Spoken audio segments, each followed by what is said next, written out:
lot of people have been asking me, ano reaction mo? Ito na po yun. Ito na po yung reaction ko.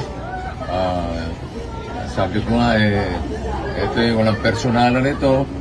I just trust in our justice system.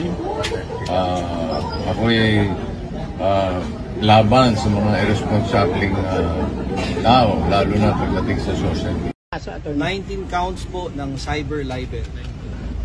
Bakit po 19? 19 na beses po na nagpahayag o nag-post ng mapanirang imputation yung respondent, kaya po 19 counts. Bawat post na mapanira ay isang count. Sino-sino po ang mga nirereklamo or kinocomplain? Dito po sa criminal case, ang pinailan po natin ay si Mr. Daryl Yap. 19 counts of ano po, sir? Ano mo? Cyber libel. So bakit siya lang?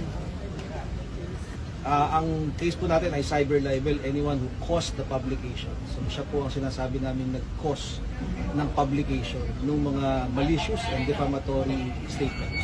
Sir, how about yung mga nag-share na?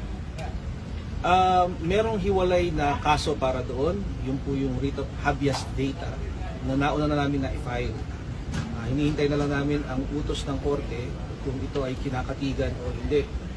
Pero sa kasong kriminal, ang may kasong kriminal lang sa ngayon ay si Mr. Daryl. Sir, ito po ba